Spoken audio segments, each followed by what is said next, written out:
的上帝本为圣。公祷，我们同心来为以下的公众事项来祷告。首先，我们为中南美洲国家洪都拉斯祷告，愿基督教信仰能够进入生活文化中，国家百姓能更认识基督信仰来祷告。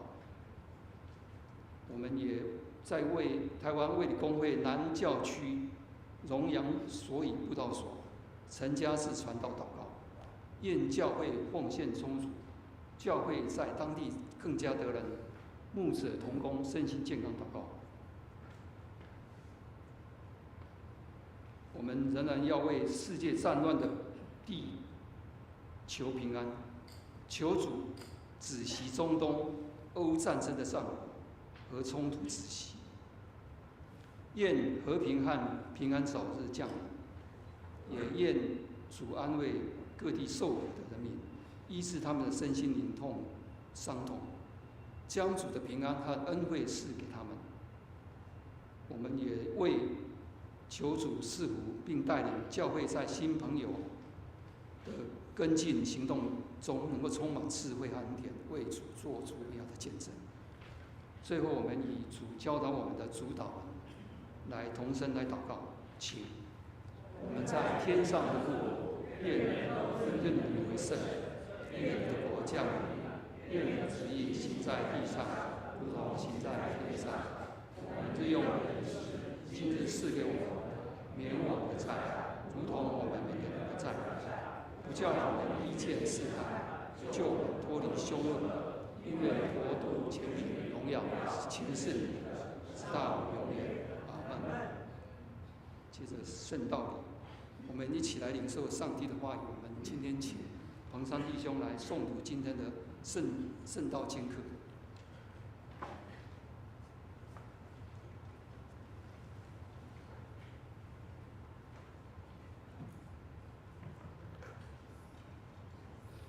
今日的经课有2处，第一处在出埃及记34章29到35节，第二处是哥林多后书3章12到第4章第2节。第一处经课在出埃及记第34章29节，在旧约圣经第90页。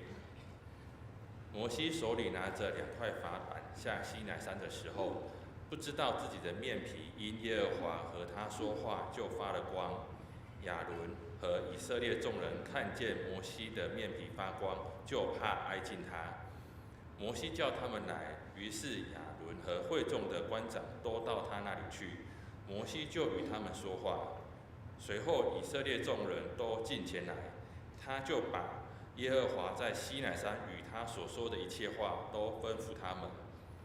摩西与他们说完了话，就用帕子蒙上脸。但摩西进到耶和华面前与他说话，就揭去帕子。及至出来的时候，便将耶和华所吩咐的告诉以色列人。以色列人看见摩西的面皮发光，摩西又用帕子蒙上脸。等到他进去与耶和华说话，就揭去帕子。第二处的经课在哥林多后书3章12节，在新约圣经的第196页。我们既有这样的盼望，就大胆讲说，不像摩西将帕子蒙在脸上，叫以色列人不能定睛看到那将废者的结局。但他们的心地刚硬，直到今日诵读旧约的时候，这帕子还没有揭去。这帕子在基督里已经废去了。然而直到今日，每逢诵读摩西书的时候，帕子还在他们心上。但他们的心几时归向主，帕子就几时除去。主就是那灵，主的灵在哪里，哪里就得以自由。我们众人既然敞着脸，得以看见主的荣光，好像从镜子里反照，就变成主的形状，荣上加荣，如同从主的灵变成的。我们既然蒙怜悯，受了这份职分，就不上胆，乃将那些暧昧可耻的事弃绝了，不行诡诈，不谬讲神的道理，只将真理表明出来，好在神面前把自己鉴于个人的良心。以上是上帝的话。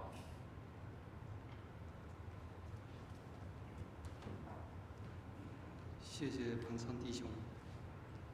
读经，今天正道的经文记载在路加福音9章28到36节，在教会圣经新约76页，由4位来诵读。路加福音9章28节到36节，说了这话以后，约有8天，耶稣带着彼得、约翰、雅各上山去祷告。正祷告的时候，他的面貌就变了，衣服洁白放光。忽然有摩西、以利亚2个人同耶稣说话，他们在荣光里显现，谈论耶稣去世的事，就是他在耶路撒冷将成的事。彼得和他的同伴都打盹，既清醒了，就看见耶稣的荣光，并同他站在那2个人。2人正要和耶稣分离的时候，彼得对耶稣说：“夫子，我们在这里甚好，可以搭3座棚，一座为你，一座为摩西，一座为以利亚。”他却不知道所说的是什么。说这话的时候，有一朵云彩来遮盖他们。他们进入云彩里就惧怕。有声音从云彩里出来，说：“这是我的儿子，我所拣选的，你们要听他。”声音住了，只见耶稣一人在那里。当那些日子，门徒不提所看见的事，一样也不告诉人。诗班献诗，今天所献的诗歌是在主里的时刻，我要歌颂，在这个时刻。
的诗歌献给在天上的父。正道，以下时间交由本堂牧师陈牧师来为我们正道。正道的题目是荣耀之后亦备受苦。我们请陈牧师。弟兄姐妹平安，感谢主，让我们可以一起来做礼拜。我们在做礼拜的当中，刚刚唱的诗歌里面有很多对上帝的崇敬，对上帝的敬爱，对上帝的一个感恩的表现，这是一个敬拜。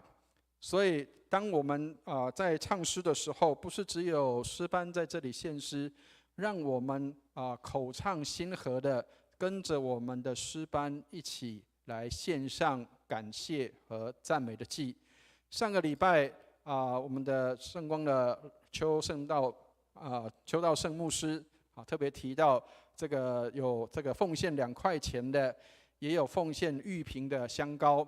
那我记得有一首诗歌，他说他没有玉瓶可以献给耶稣，也没有香膏可以献给主，甚至有的人可能连2块钱都没有办法献给耶稣的时候，圣经里面给我们一个很美的东西，就是你什么都没有的时候，你仍然可以透过感谢和赞美为祭献给上帝。所以亲爱的弟兄姐妹，千万不要觉得说上帝好像只要你的金钱，上帝好像只要你投入你的这个所做的事情，上帝喜欢的是跟你的同在。上帝帮助我们，今天我们来做礼拜，也是要享受与上帝的同在。所以你来这边不是只是为了要来跟弟兄姐妹见面，不是也只是为了要来这个唱诗歌让心里欢喜。更重要的事情是我们要在这边与主见面。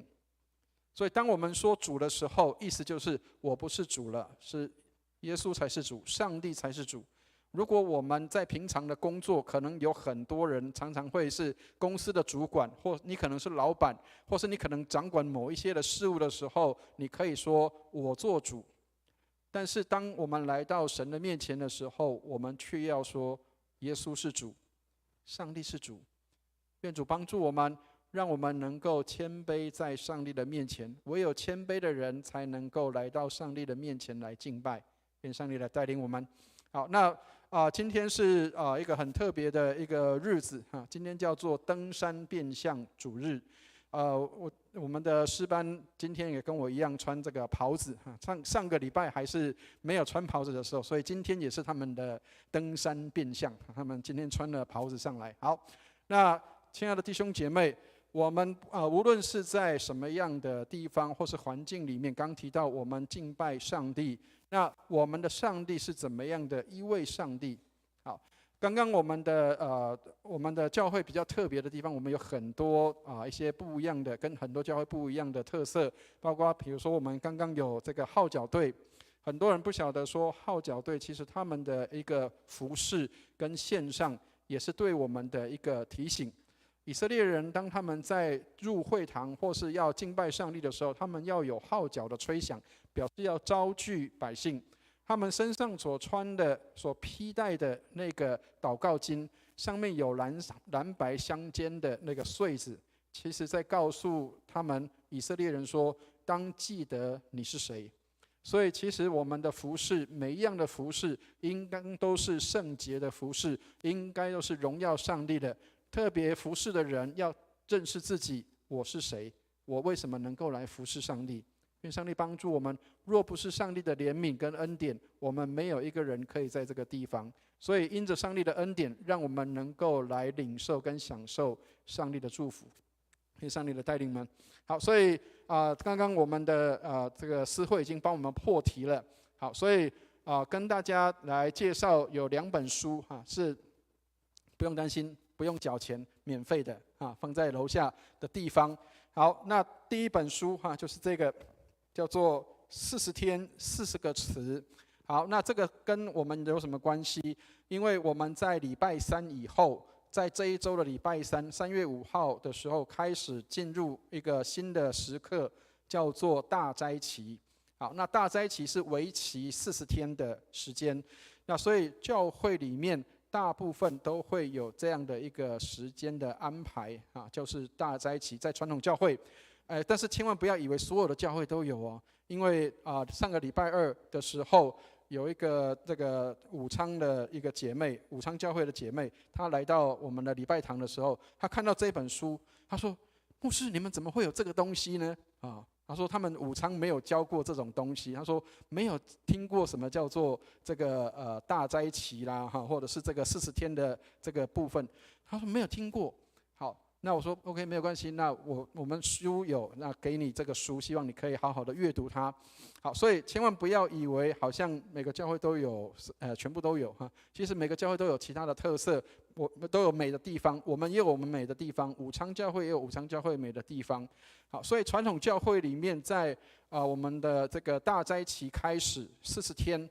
就是我们的所谓的这个进入这个大斋期的时候，但是不要误会不要以为说教会教人家要吃斋饭呐，要这个吃素，没有这个东西，不是这个。大斋期的意思是跟耶稣基督进入旷野来受苦。耶稣在旷野当中40天的时间没有吃任何的东西，耶稣受苦，因为在那个地方他要预备他自己来给上帝来使用。所以他需要40天的时间，在那个地方来领受这样的一个时刻。那当然，同时的时间也是一个给我们的提醒，就是我们要透过这个时间来纪念那些在受苦当中的人。好，所以这个是40天的这样的一个部分。所以弟兄姐妹，我们楼下有这个书那是跟这个灵命日粮他们拿来的，所以请大家珍惜来使用。每一天我们可以学一个词。有关大斋期的词，让我们可以在这边来学习。那另外一本书，这个是给弟兄的给弟兄们的。所以我们的弟兄们如果你有这个看到楼下的招待桌有这个靠主刚强，这个也是给我们的一个灵修的书帮助我们能够在灵修的当中可以弟兄版，这是弟兄版给这个我们的弟兄们来使用。好，那另外有一个姐妹版叫做你最珍贵那我现在不能拿给大家，因为我们这个礼拜6的早上，我们有个姐妹的培灵会。那这本书是要在姐妹培灵会，女生版的《你最珍贵》是要在姐妹的培灵会的时候给我们的姐妹们的。好，所以弟兄们，请你拿这个叫做靠主刚强。那姐妹们就是你最珍贵期待我们可以在大斋期的当中，我们可以有一个美好的这个时刻，可以有一个跟上帝有美好交通的时间。好，那当然这个也在挑战我们自己，就是因为现在的人都习惯享福，或者是比较喜欢做这个叫做 easy 的，或者是比较容易的，或者是比较这个轻松方便，不喜欢流汗的。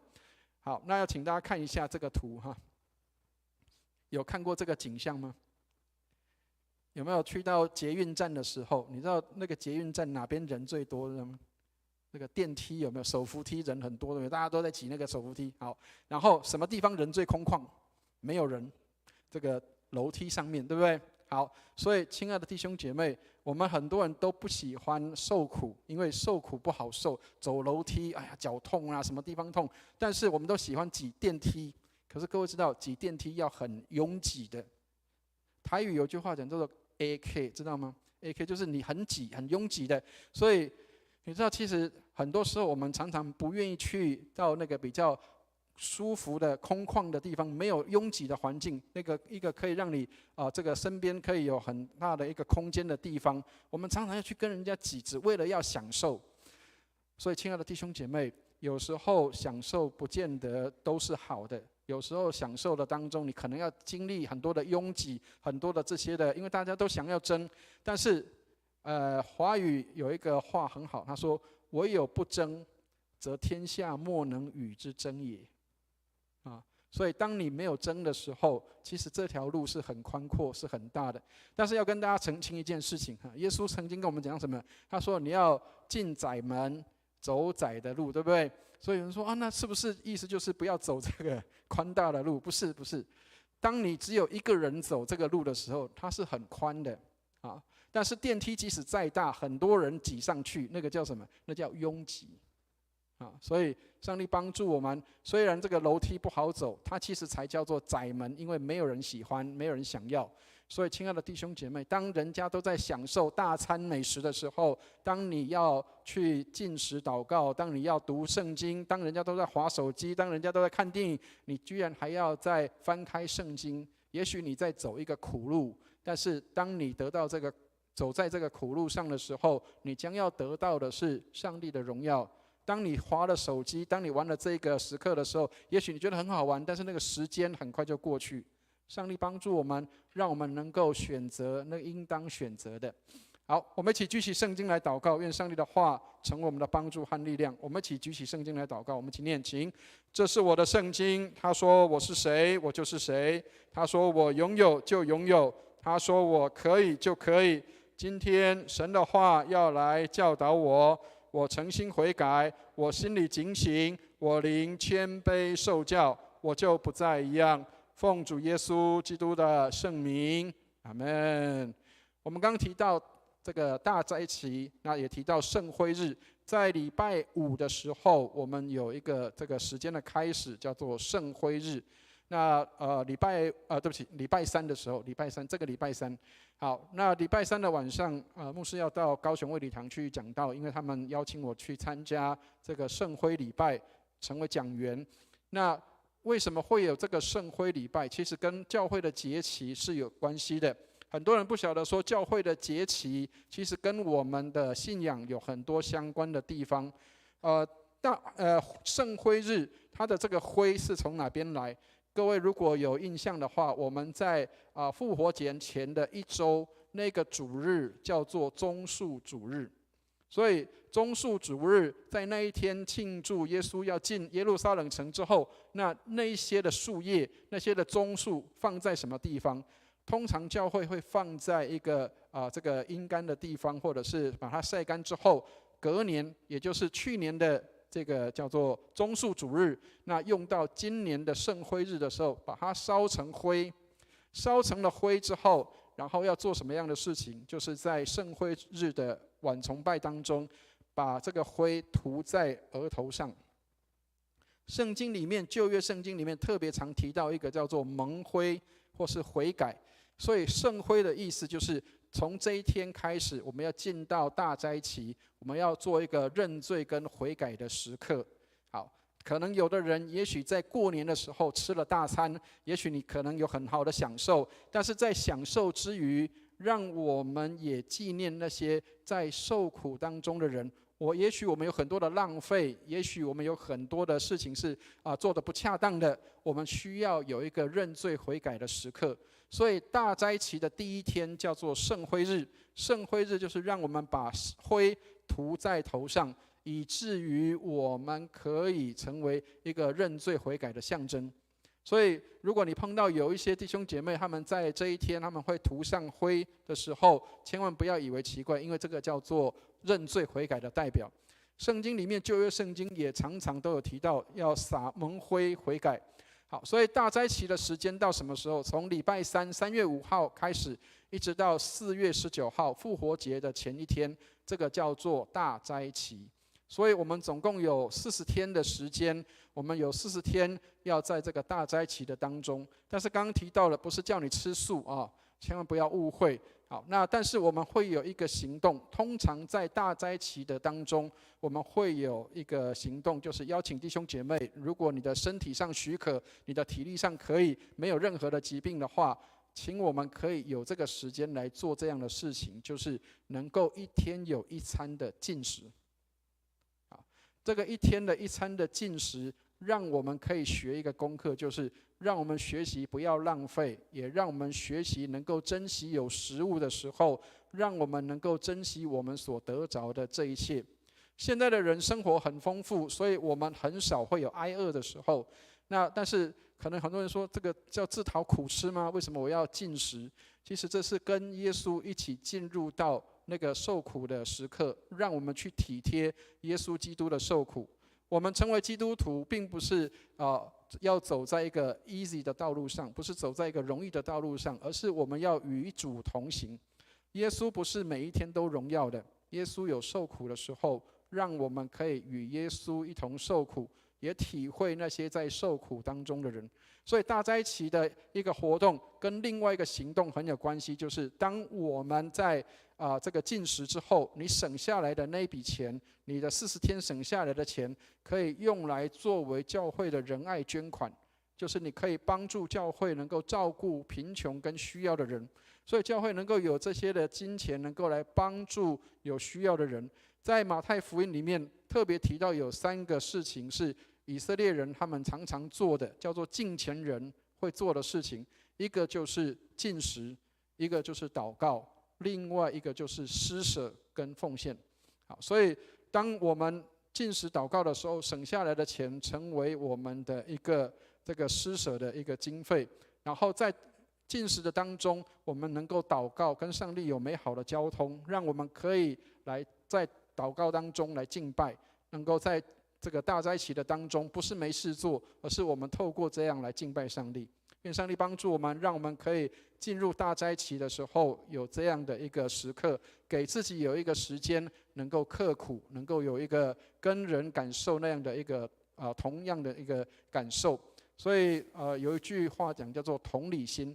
同理心是什么？就是你感受别人的那样的感受。所以上帝帮助我们，让我们能够透过大斋期，我们有这样的一个学习。好，所以各位今天在读的经文里面有一个很妙的东西。我们今天读的经文26节的地方开始有一个话叫做什么？在8天之后。各位知道8天之后，那表示8天之前一定有一个什么样的事情。好，各位知道在圣经里面，如果你往前翻的话，同样第9章的22节里面，那就是8天之前发生的事情。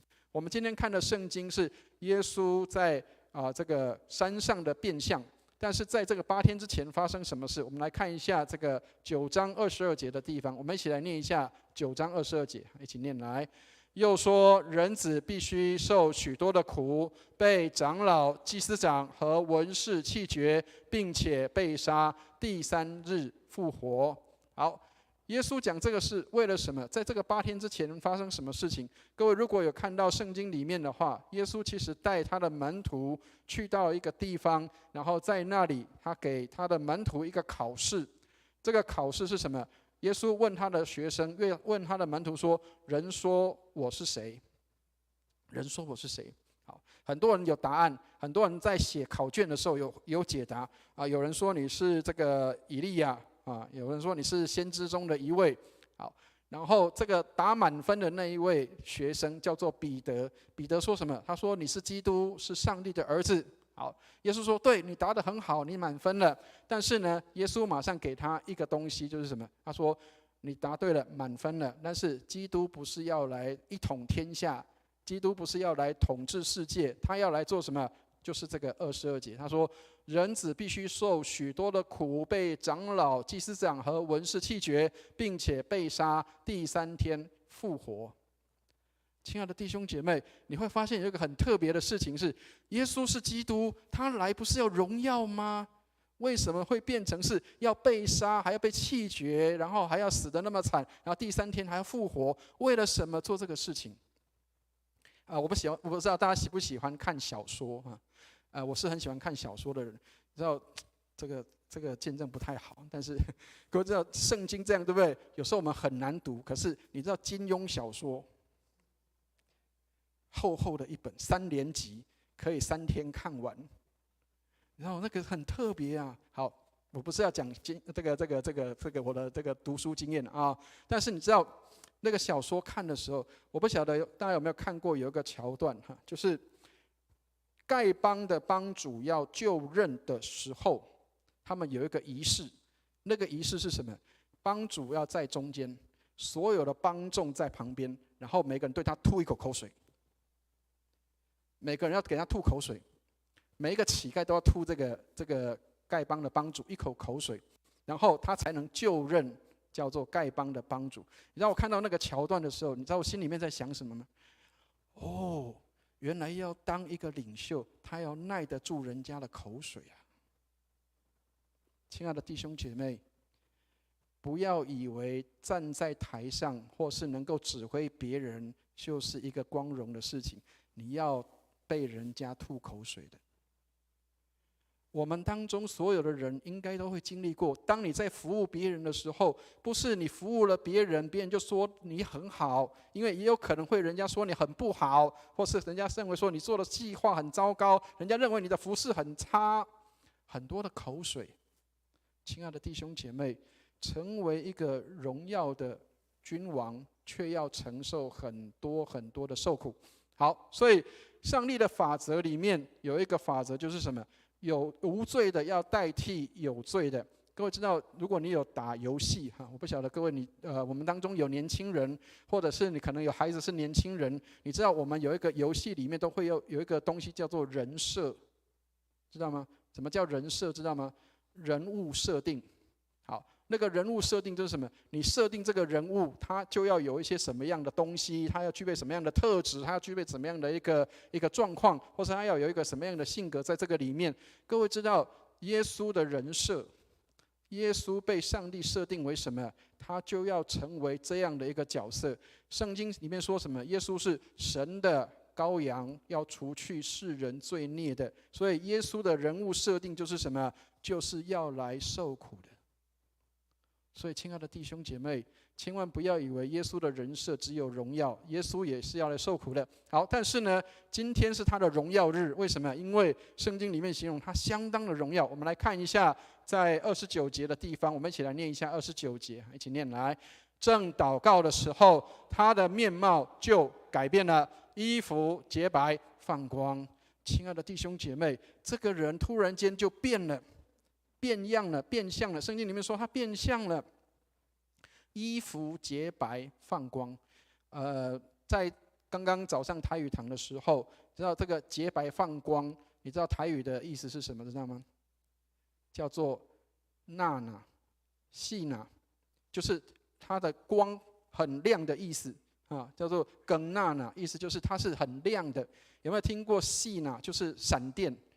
台语如果各位有比较年长的，可能听得懂，那个闪电叫做细娜啊，雷公细娜就是雷公跟闪电，那个细娜就是光很亮的亮光，所以衣服突然间就像那个闪电那个光一样，就光亮出来。他说正祷告的时候，可是亲爱的弟兄姐妹，当我们祷告的时候，就是我们面目最真实的时候。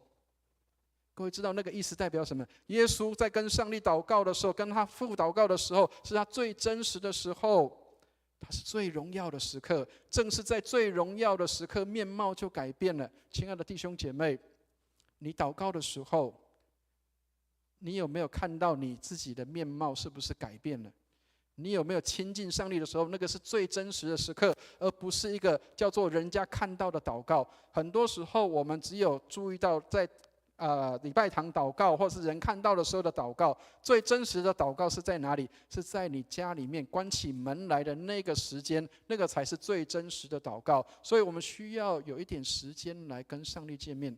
很多时候，我们常常在众人当中，我们常常也会觉得，好像我要让人家看到些什么。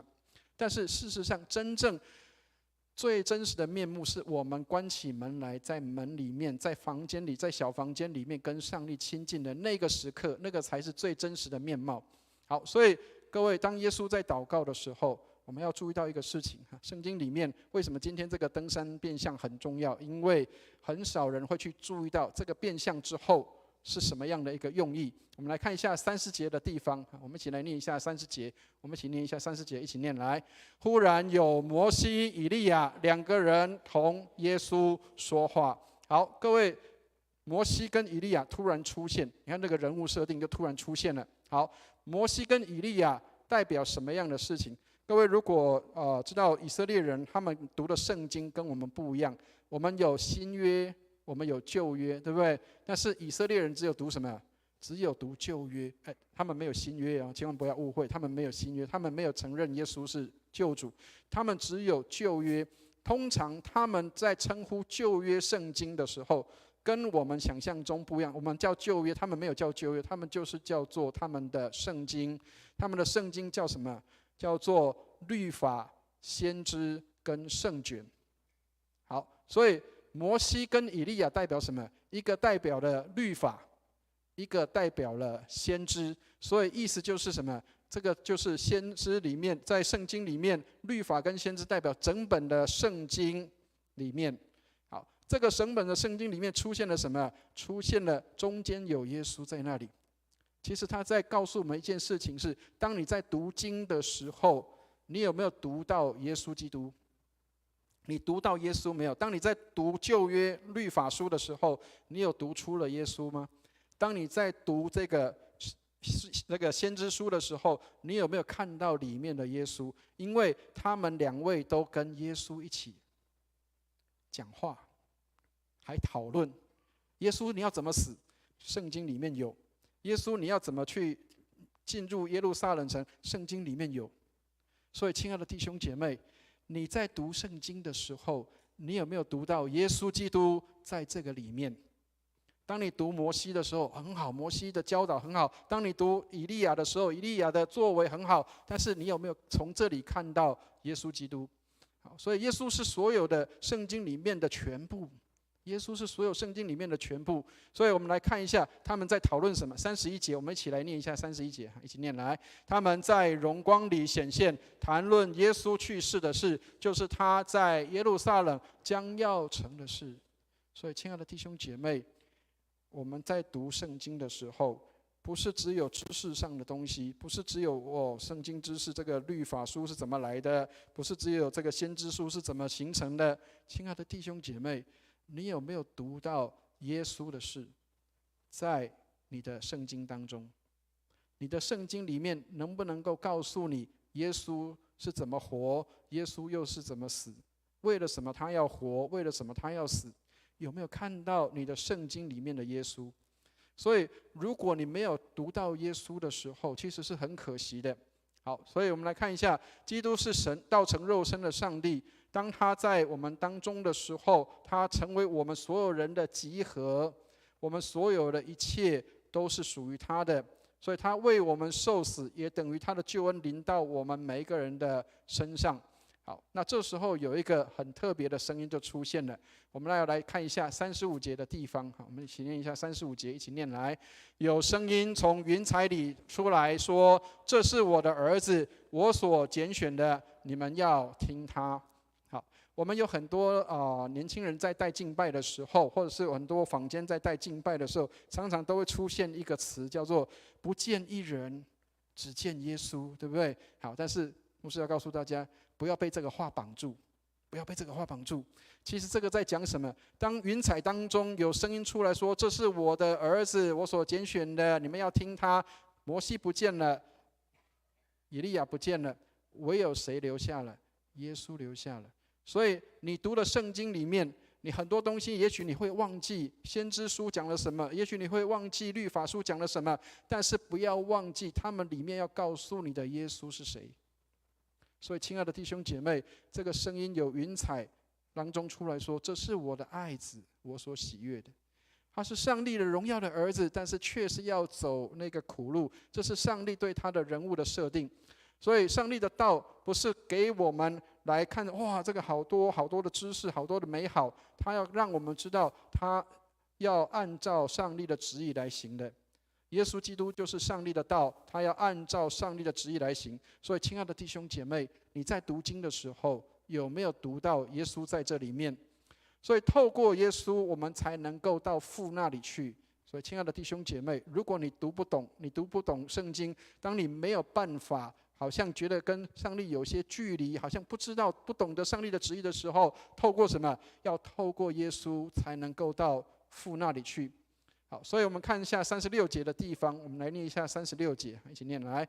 声音住了，只见耶稣一人在那里。当那些日子，门徒不提所看见的事，一样也不告诉人。亲爱的弟兄姐妹，不能说的秘密，看到耶稣的荣耀，但是这个荣耀却是要进到苦路里面去的。亲爱的弟兄姐妹，服事本是一件辛苦的事。很多人在就任的时候，很多人在要开始工作的时候，都觉得哇，好荣耀哇，要开始做某一些事情。但是事实上，那是一个辛苦的事，那是一个苦路。耶稣要来做这样的事情，好荣耀，但是他要走的是一个苦路。所以，亲爱的弟兄姐妹，上帝帮助我们，不见任何的一人，是因为没有任何一个可以跟耶稣相比的。亲爱的弟兄姐妹，你的服事有没有什么样的事情是可以跟耶稣相比的？若不是为了耶稣的缘故，没有一个服事是有意义的。很多时候我们常常很注意我们要服事些什么，或是我们要做些什么，若没有耶稣，这一切都没有意义。所以亲爱的弟兄姐妹，你有读到你的圣经里面有耶稣吗？你的服事里面耶稣有没有在那里？当你在侍奉的时候，耶稣是否在那个地方？好，所以耶稣才是所有圣经当中的那一把钥匙。很多时候我们读圣经读不懂，是因为我们没有抓到那把钥匙。耶稣才是圣经当中的唯一的那把钥匙，开启所有上帝要给我们的一个奥秘。上帝透过耶稣的人设告诉我们一件事情：荣耀的君王却成为谦卑的服侍者，荣耀的位置却是成为服务人的。耶稣来说，我来不是要受人的服侍，而是要去服侍人。所以耶稣才是我们的盼望，耶稣才是我们的力量颂赞，耶稣才是我们的风暴的链锤，链锤就是那个定海针或者是那个锚，是我的倚靠，平安至身，平息风浪，是我的一切。亲爱的弟兄姐妹，耶稣是不是你的一切？耶稣是不是成为你的一切？还是你还有别的？所以各位亲爱的弟兄姐妹，知道圣经里面旧约的第一个律法，圣经里面10诫里面第一个律法说，除了我以外，你不可有别的上帝。亲爱的弟兄姐妹，当你在服事的当中，是单单为着耶稣，还是有别的目的？唯有耶稣才是我们的一切。好，所以今天的经文给我们一些提醒。第一个，基督的荣耀是因为救赎的使命。好，所以请记得刚刚讲的，耶稣的人设是为了来拯救世人的，所以耶稣来，他的荣耀是因为他要去完成一个工作，这个工作就是上帝给他的使命，要去做完成的。所以我们来看一下约翰福音1章的29节的地方，我们来念一下：神的羔羊，除去世人罪孽的。耶稣要来执行这样的事情，耶稣要来到世界，除去世人的罪孽。耶稣说：“我是好牧人，好牧人为羊舍命。”所以，亲爱的弟兄姐妹，耶稣来不是要受人的服侍，而是要去服侍人。他的任务是什么？他要将他的百姓从罪恶里救出来。我曾经问我的老师，我说：“耶稣没有罪啊，耶稣不是一个罪人，那为什么上帝要设定这个人设给他？”然后要为世人承担罪孽，为世人承担受苦，这不是一个好委屈的事吗？很委屈啊！我没有做错事，可是我却要受苦。各位，我的老师给我一个让我很震撼的话，他说：“如果耶稣不受委屈，那就没有救恩了。耶稣要受委屈，我们才能够得到救恩。”所以，亲爱的弟兄姐妹，他也在印证什么？当你在服事的时候，也许你的服事没有人看见，也许你的服事刚刚提到了那个丐帮的帮主被人家吐口水，也许人家觉得你做得很糟糕、很差，可是你仍然坚持的、持续的，我要完成它，必须要完成它，因为这是我的使命，因为这是我应该要做的事情。当你在这样的一个过程的当中，你就能够体会耶稣要承受的那样的一个重担，你就能够了解，哦，原来荣耀是因为了要受苦，受苦也是为了荣耀。所以，亲爱的弟兄姐妹，当你在承担一些服事的时候，你今天你是个小组长，你今天你是个主日学老师，你今天你是个服事上帝的人，也许你服事司琴，你服事司会，你服事很多的这些的服事，你都会有受苦的时候。当你在受苦的时候，是为了什么？什么样让你坚持在那个地方？耶稣如果没有受委屈，我们就没有救恩了。所以，亲爱的弟兄姐妹，如果我们没有在那里服事，可能别人就没有办法领受到祝福跟恩典。所以，愿上帝帮助我们，让我们知道为了什么来服事，耶稣为了什么来侍奉。第二个，基督的受苦是为了父的荣耀。所以，为了让上帝得荣耀，耶稣基督必须要进入苦难当中，要受苦的。所以，圣经里面说，人看见我，就是看见了父。约翰福音里面，耶稣告诉人说，人看见我，就看见了父。所以受苦是父的荣耀。耶稣要受苦，因为他是上帝，他自己就是上帝，他才能够完全完成上帝的工作。所以唯有耶稣才能够带领我们进到与上帝连结的那样的一个美好的境地里面。唯有上帝自己才能够完成上帝的工作。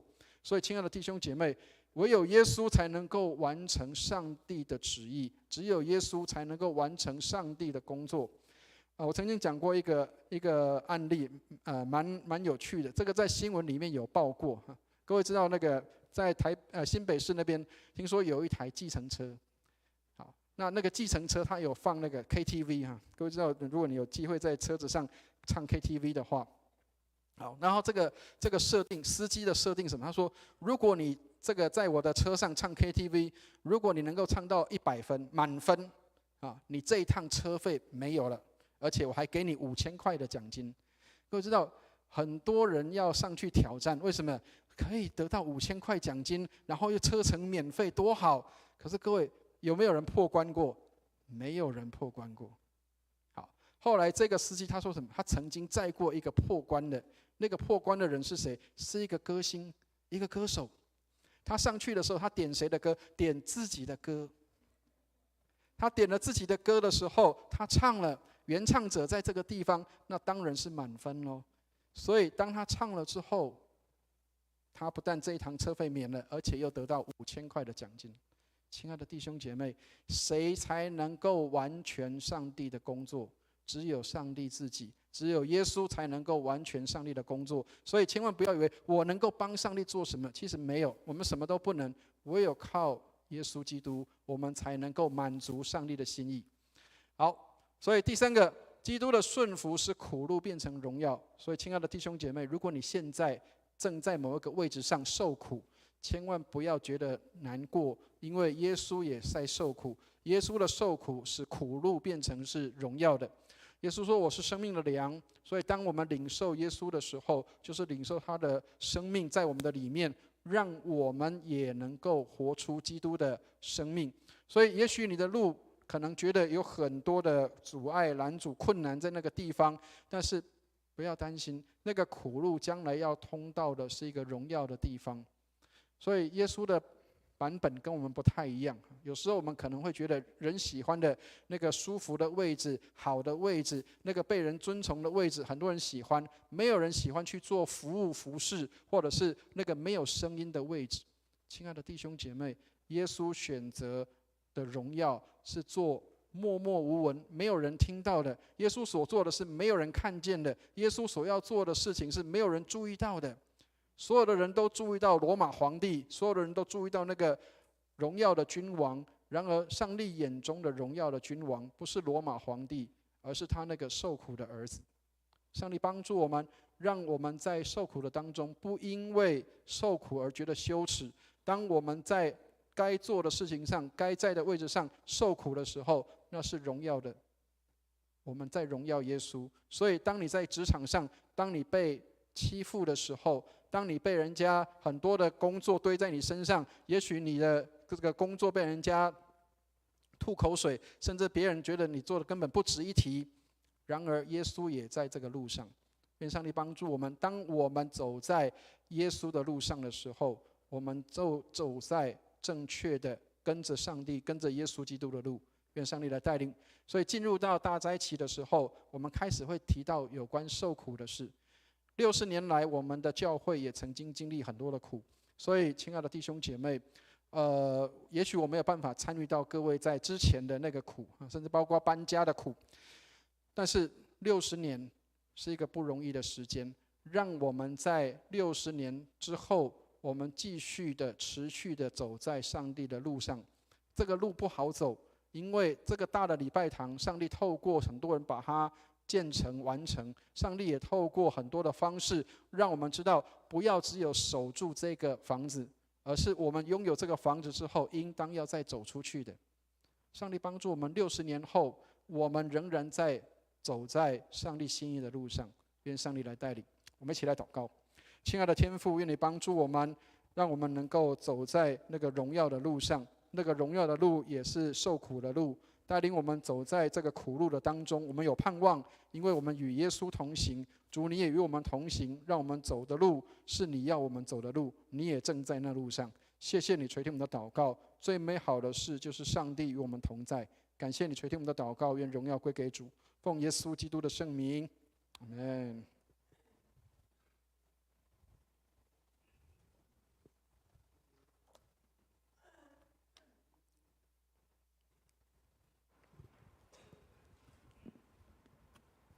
谢谢牧师今天所做的证道，他为我们阐述了上帝话语的真理，也让我们了解耶稣救赎的受苦，还有彰显上帝的荣耀，也让我们警醒，历史不是按照我们的剧本走的。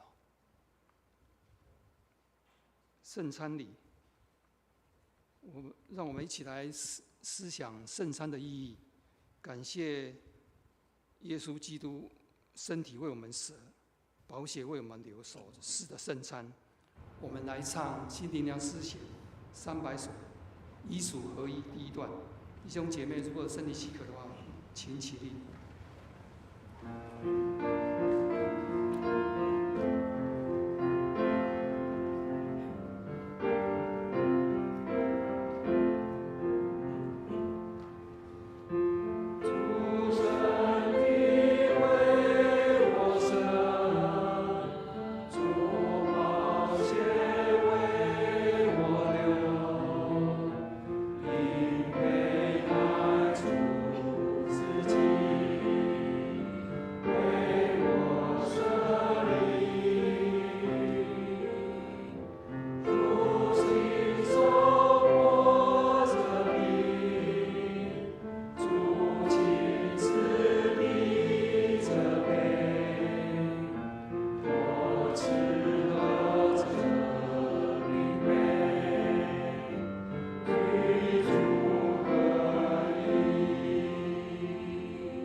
跟大家报告一个消息，就是我们的这个上个礼拜我们已经选出卫理公会选出会督，就是我们在这个隔壁教会这个辛俊杰牧师就成为我们的新任的卫理公会的会督。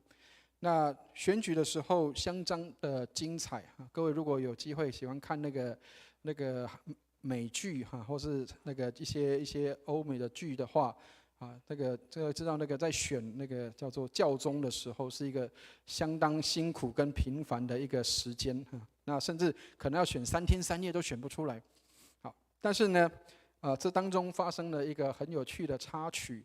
我跟徐志强牧师，我们算是这个难兄难弟因为这个徐牧师也在我们当中服侍过12年那其实我们的票数很少那我记得我好像只有1票，然后我们家师母说，我们应该要感谢那个投票的人然后徐牧师没有比我好多少，他只有4票然后这个当中还有一位牧师，他可能觉得他很资深了，然后什么票都没有据说他这个就是很懊恼，然后偷偷的在这个我们那个福音园那边的柱子旁，在那里哭泣。我的名字在上面，怎么会没有票？各位亲爱的弟兄姐妹，这其实真的很苦因为虽然我不是喜欢当官的人，可是你知道那个票一直在那边跑的时候，心里面其实总会有那种难过那当然也许也会有一些兴奋我们喜欢的人可以选上。但是也有的人会为自己哀伤，哎呀，为什么我都没有被选上？后来我跟徐牧师我跟他就是拍拍肩膀，我说感谢上帝，我们没有关很好，这个是一个最自由的时候所以亲爱的弟兄姐妹，也许有的人喜欢当官，也许有的人喜欢要有一个位置，但是其实安安静静的在上帝面前忠心的摆上跟侍奉，即使没有人看见，没有在那个镁光灯下，我们仍然忠心的侍奉。那是上帝给我们的呼召。上帝给我们的呼召不是去当会督，也不是去当总统，不去当那个很高的位置上，但是上帝给我们的使命就是当一个忠心良善的仆人。所以亲爱的弟兄姐妹，上帝帮助我们，让我们也成为忠心良善的仆人。上帝托付你什么样的工作，上帝托付你什么样的事工，让我们忠心的去完成它。上帝帮助我们，让我们不是去为了得到别人的掌声和荣耀去做的，而是真实的能够将自己摆在上帝的面前。愿上帝来带领我们。好，让我们一起预备心来进入圣餐礼拜。请听圣经的话。看啊，我站在门外叩门，若有听见我声音就开门的，我要进到他那里去，我与他，他与我一同坐席。你们若真实悔罪，与人亲爱和睦，立志之心，从今以后遵主的命令，行主的道，就能当存信心前来到全能上帝的台前，谦虚忏悔，领这圣餐，得受恩惠。让我们一起来同诵认罪文。无所不能的上帝，我主耶稣基督的父，创造万物、审判万人的主，现在我们承认及悔恨我们的种种罪恶。我们素来在思想上、言语上、行为上都有过恶，得罪主，干犯主的圣怒。现在我们诚意忏悔，痛恨我们自己的行为，俯心自问，十分忧伤。求慈悲的父怜悯我们，为主耶稣基督赦免我们从前的罪，又赐恩典，叫我们从今以后改过自新，遵主的圣意，永远服侍主，将尊贵荣耀归于主的圣名。这是靠我主耶稣基督求的，阿们。请听解罪文。无所不能的上帝，我们的天父，主曾发大慈悲，应许将赦罪的恩赐给诚心悔罪、真实信靠主的人。现在求主怜悯我们，赦免我们，救我们脱离一切罪恶，激发我们，坚固我们，使我们勇于为善，能得永远的生命。这是靠我主耶稣基督求的，阿们。请听圣经上对谦卑懊悔的人所说的话：若有人犯罪，在父那里，我们有一位中保，就是那义者耶稣基督。他为我们的罪做了挽回祭，不是单为我们的罪，也是为普天下人的罪。我们来读心中仰望文。你们心里当仰望主。我们当感谢我主上主。无论何时何地，感谢主圣父无所不能、无始无终的上帝，这是理所当然的，也是我们本分所当做的。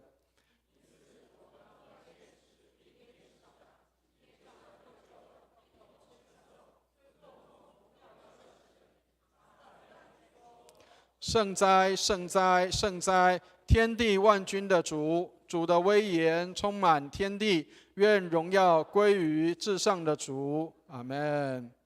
无所不能的上帝，我们的天父，为要救赎我们，曾发大慈悲，使独生圣子耶稣基督在十字架上受死。基督在十字架上献上己身，为世人做完全的祭物，替世界人民赎清罪孽。他又设立圣餐之礼，在福音书中吩咐我们常常奉行，纪念他的受死，直到他再降临的时候。现在我们恭敬俯求慈悲的天父，应允我们的祷告，赐恩给我们，使我们遵着圣子救主耶稣基督的命令，纪念他受死遇害，领受主所赐的这饼和杯，就是领受他的圣体与宝血。主耶稣被卖的那一夜，拿起饼来，祝谢了，就擘开说：你们拿着吃，这是我的身体，为你们舍的，你们应当如此行，为的是纪念我。饭后又拿起杯来，祝谢了，递给他们说：你们都要喝，这杯是我立新约的血，为你们和众人免罪流的。你们每逢喝的时候，要如此行，为的是纪念我。阿们。我们一同来同诵谦恭敬主文。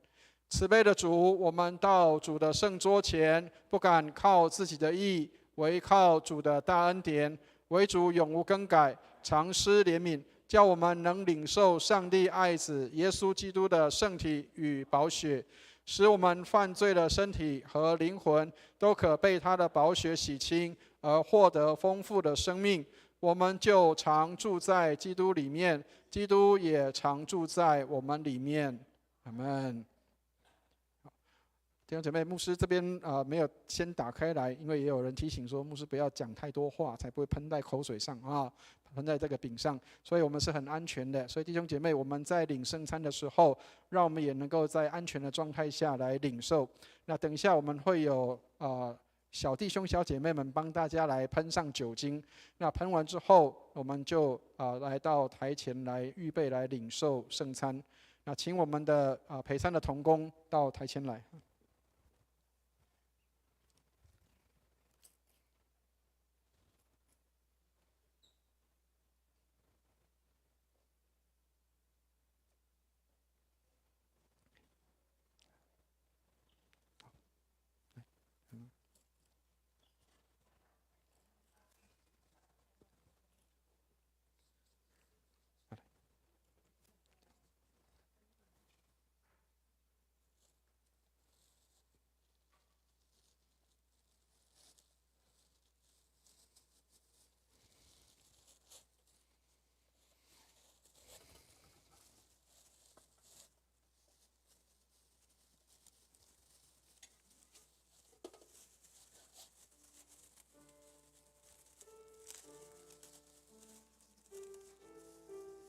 这是耶稣的身体，为我们舍的，保守我们十分的平安。耶稣的宝血为我们免罪流的，保守我们十分的平安。耶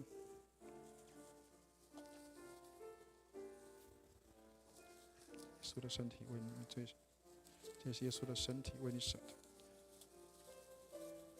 耶稣的身体为你舍的，耶稣的身体为你舍的，是耶稣的身体为你舍的。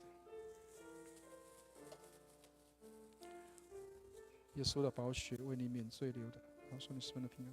耶稣的宝血为你免罪流的，保守你十分的平安。耶稣的宝血为你免罪流的，保守你十分的平安。耶稣的宝血为你免罪流的，保守你十分的平安。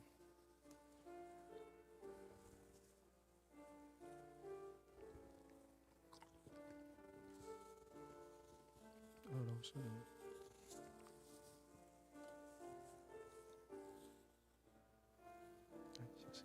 小心。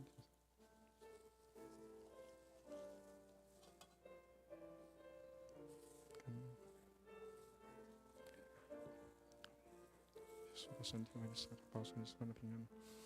耶稣的宝血为你免罪流的，保守你十分的平安。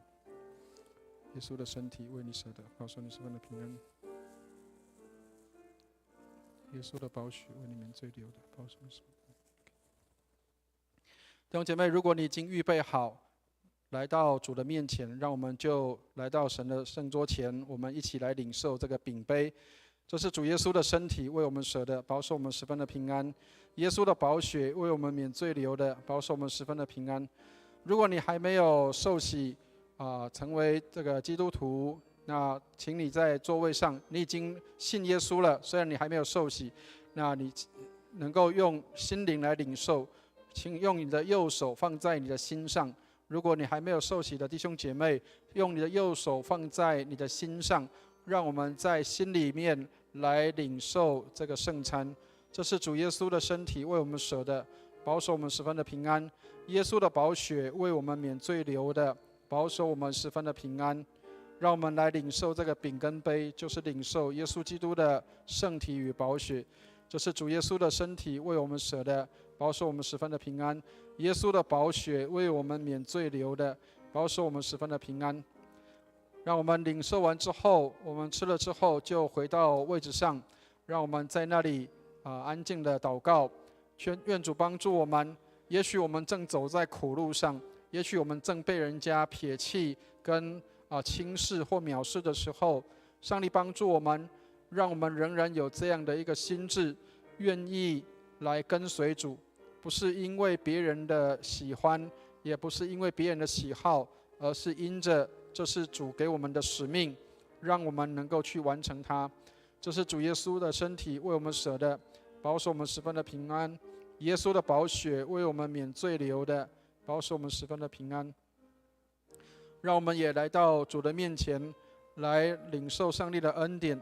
也许我们有很多得罪人的、伤害人的，或者是在暗处没有人知道的，或者在明处有人看见的。愿主都帮助我们，让我们能够谦卑的忏悔，来寻求上帝的恩典。这是主耶稣的身体为我们舍的，保守我们十分的平安；耶稣的宝血为我们免罪流的，保守我们十分的平安。也许我们有很多的地方是得罪上帝或得罪人的，让我们透过领圣餐，我们再一次的反省跟悔改，让我们领受上帝的恩典，并且能够重新成为新造的人。圣经说，若有人在基督里，他就是新造的人，旧事已过，都变成新的。让我们重新的在上帝面前领受上帝的恩典，重新的悔改认罪，寻求上帝的怜悯跟饶恕。不是为着别人，不是为了让人看见，而是我们跟上帝要有那美好的关系。让我们重新的在上帝面前有这样认罪悔改的时刻。愿上帝来帮助。当你领了之后，我们回到位置上，让我们能够在那里来认罪悔改，寻求上帝的饶恕跟赦免。再一次的让我们重新出发，在每个月的第一周，我们的圣餐礼拜，让我们都能够有新的开始。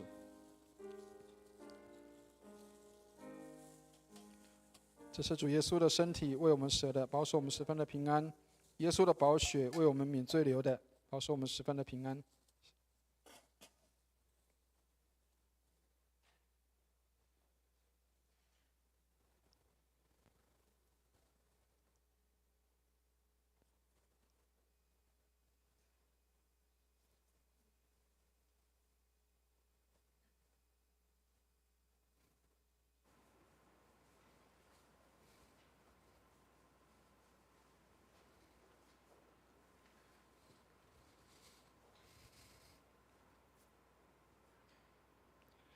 弟兄姐妹，让我们一起来同诵奉献求恩文，赞美和感谢主。借着主耶稣基督的舍身流血，我们得蒙赦罪与诸般的恩赐。现在将我们自己献给主，做合宜清洁的活祭，恳求主使我们得蒙主的大恩鸿福。我们罪恶深重，原不配来献祭于主，但我们求主接受我们区区的至诚。因为主耶稣基督饶恕我们的过犯，所以唯有求主欢喜悦纳，不要计算我们的行为。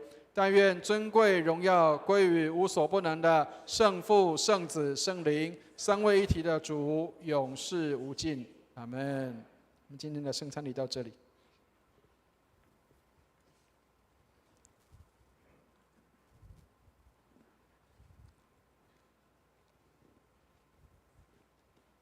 感谢全能的主，将耶稣基督的身体和宝血赐给我们，让爱的主的爱充满我们。也愿主的旨意行在地上，如同行在天上。让我们连结在基督耶稣里，成为圣洁的一体。我们现在要以诗歌来回应上主的爱。我们来唱新灵粮诗选300首第2段，以主合一。弟兄姐妹，如果身体饥渴的话，请起立。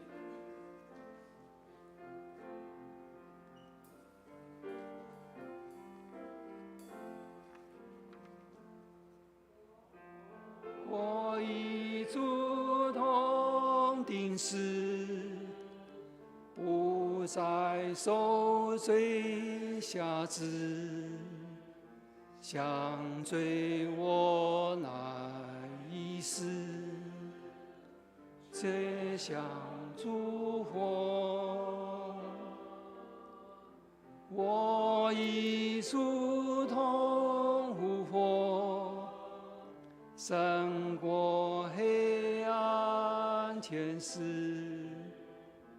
我主耶稣自己，荣耀主名。弟兄姐妹，请坐。我们现在预备心要收纳基督徒的奉献。第一次来的新朋友，如果你还不是基督徒，或者你还不清楚奉献的意义，那就请你先保留你的金钱，让奉献袋静静地从你面前经过。我们请司献的同工到前面来。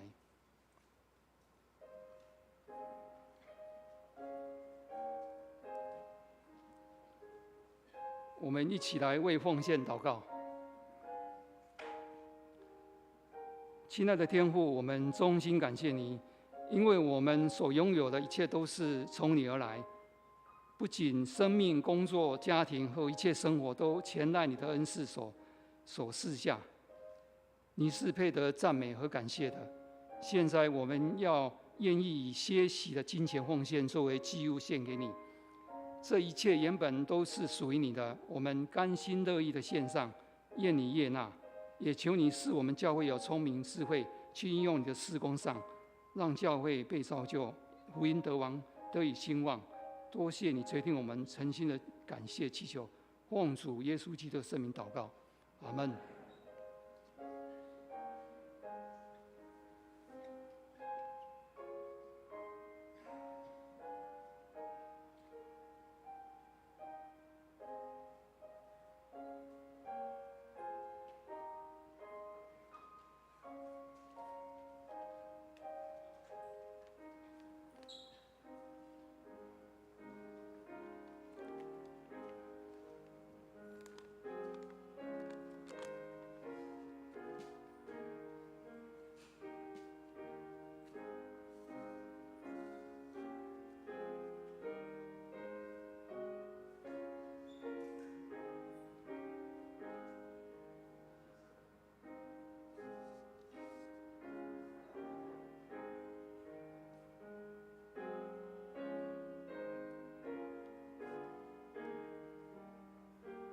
弟兄姐妹，如果身体许可的话，请一同站立，我们来唱向主献陈歌。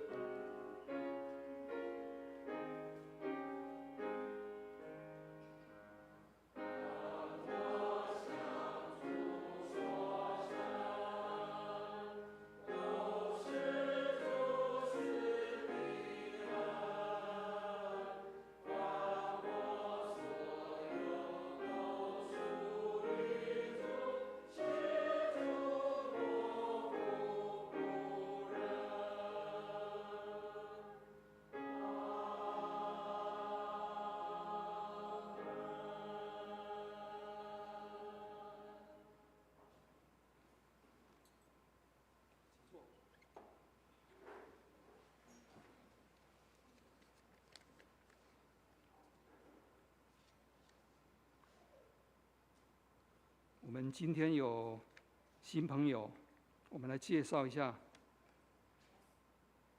戚唐华。你好，你好。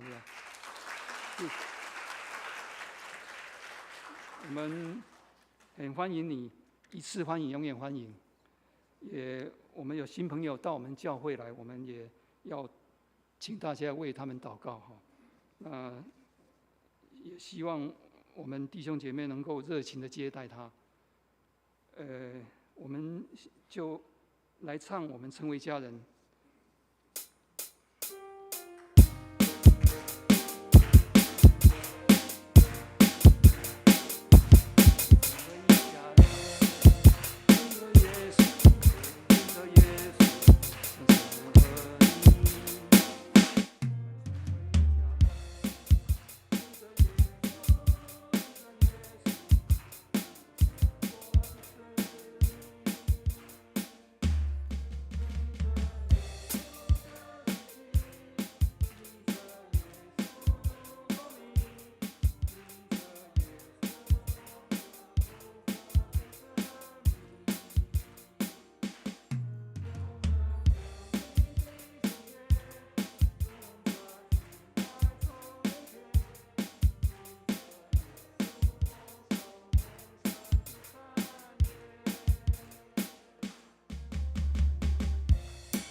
感谢主，让我们今天在这里，享受主内一家的感觉。现在我们由4位来报告一些事项。在教会消息方面，我们欢迎第一次来本堂的，戚堂华，我们一次欢迎，永远欢迎。第二点，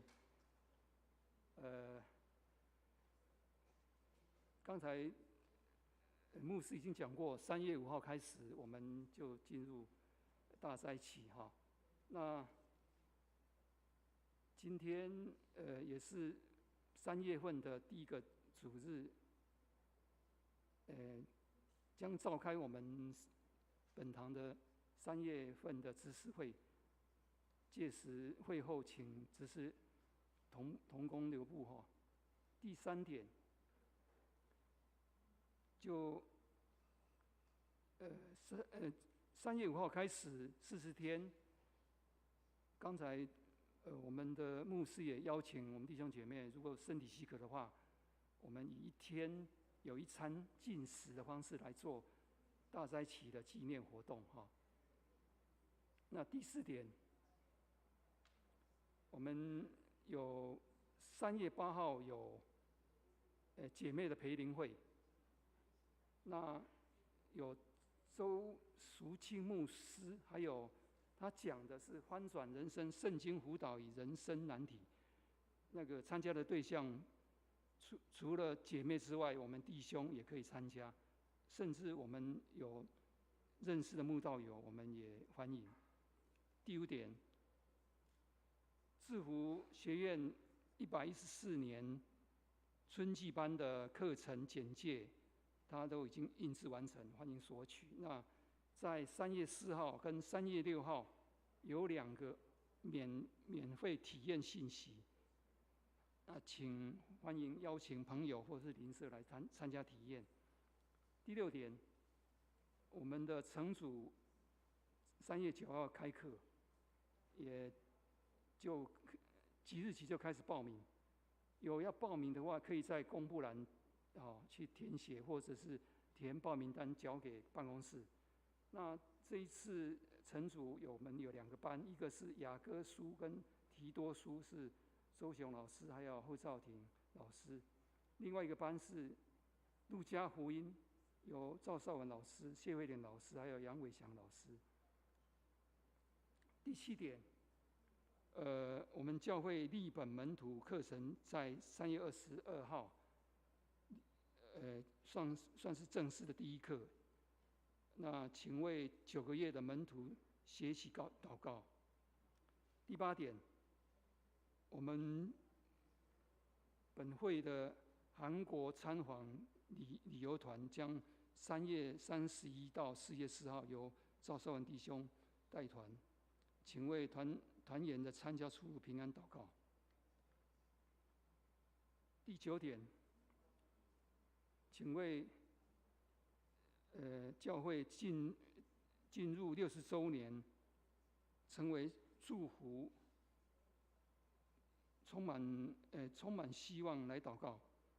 也希望我们6月22号主日上午会举办堂庆，也欢迎我们弟兄姐妹能够提供照片、文章、影片或是贺词等资料，给教会做文书手册来制作，也为我们这一次60周年的纪念礼拜代祷奉献。第10点，为教会复兴守望，邀请弟兄姐妹实体参加周4晚上7点半的查经祷告会。第11点，卫理公会总会将建宣教大楼，来作为宗派宣教的用途和办公空间使用，也邀请弟兄姐妹为总会宣教大楼捐款奉献。除了可以报税之外，我们也希望我们在教会里奉献时候，也可以登记奉献教育大楼他有赠送一些纪念品。第12项，5月5号到5月7号，教会有一个花莲探访教会的一些的休闲旅游团，也开始要报名了，详情请洽邵文弟兄。那在肢体方面，就简略的报告一下，在气候多变，也请我们弟兄姐妹注意就是保暖，还有我们留意个人的清洁卫生，还有居家环境清理，我们杜绝一些传染病的蔓延哈。那流感高峰期，我们也希望我们进出公共场所出入平安，也为有确诊的弟兄姐妹有一些治疗，还有一些护理来祷告。那其他那个周报上面有登载身体不适的弟兄姐妹，有需要代祷的，也求大家在祷告中纪念。以上报告，我们是不是请牧师补充报告？好，弟兄姐妹，牧师这边做一些其他的简单的报告。我们因为这个周报少纸化的关系，所以有的弟兄姐妹可能会觉得，周报好像量少了，所以我们还是请弟兄姐妹，就是我们为了爱护地球所以我们还是请大家尽量，如果你没有拿到周报的话，我们在这个我们的礼拜堂的后面，还有我们的门上、电梯里都有 QR code， 你可以扫这个 QR code 来再用电子的周报来使用那求上帝来帮助，让我们可以为我们的地球尽点心力。好，那也一样我们在教会里面常常很多人都误会说我们只有读经祷告，那其实我们也可以行走祷告就是我们有要去韩国团，也有去花莲的那个休闲旅游所以我们会在这当中，除了我们会有一些放松的行程，那我们也会去拜访或是参观一些的当地的教会，为当地教会祷告所以请弟兄姐妹我们也能够，如果假设时间上许可，也可以尽快的来报名让我们能够办公室的同工可以做尽快来做处理。那特别我们的成人主日学下个礼拜就开课了所以如果还没有选课的弟兄姐妹，可以邀请大家来选课。那我们的第1周会有加退选就是你可以加选或是要退选都可以那你可以试验看看能够来适应哪一个班上的上课那我们的路加福音跟我们的雅各书都各有特色就是有的是在圣经上面的一个对耶稣生平的理解，那另外也有的是实作，你怎么在生活上的实作好，所以请弟兄姐妹我们能够有机会的话，就参与在我们的成人主日学希望我们可以不是老师就是学生了希望我们可以能够参与学习，然后让我们自己能够有这样的进步跟成长。那我们在第5项里面也提到那个叫做这个制服学院的新课程我们有毛根手作跟这个快乐节奏那毛根手作就是我们在1楼招待桌上面，各位看到那个这个毛线，然后像那个麦当劳的造型，或是篮子那个造型的那个东西，就是我们的这个毛根那所以如果有兴趣要学习的也可以赶快来报名。那另外就是木香鼓，小的木香鼓可以做一些这个初级班的一个学习，那也都邀请大家来参与。好，那我们的礼拜6的姐妹培灵会也请大家来这个邀请大家来参加，特别如果你有新朋友，邀请新朋友。周淑清牧师自己本身也经历过一些的苦难，所以他可以在这个当中可以对我们有一些的帮助跟提醒。好，那如果弟兄姐妹，如果你开始要禁食祷告的话，那请记得就是我们以一餐为限了不要给自己太大的负担。所以如果你是早上禁食的话，就是从凌晨的12点一直到中午的11点钟。那如果你是中午禁食，就从11点到下午4点。那如果是晚上禁食，就是晚上4点以后到凌晨的12点所以3个时段，所以你可以自己选一个时段来做你方便的一个安排好，那当然，刚刚提到了，不是只有禁食而已，让我们可以在禁食当中也更多的祷告，纪念在受苦当中的百姓，纪念在受苦当中的人，愿上帝来祝福。以上，谢谢。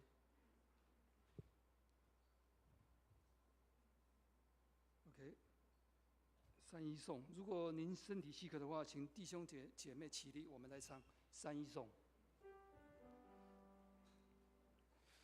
普天之下，万国万民，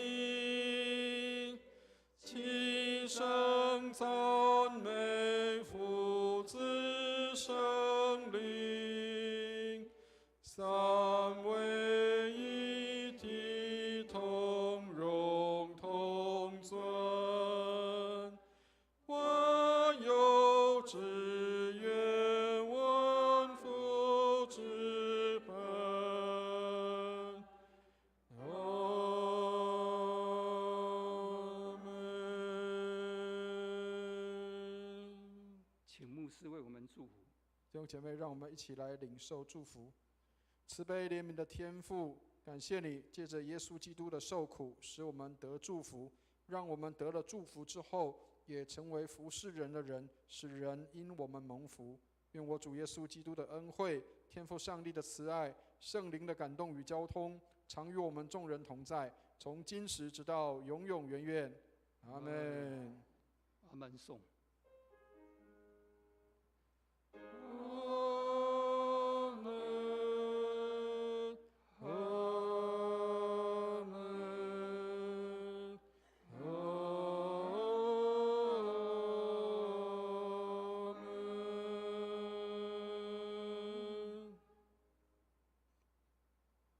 请坐。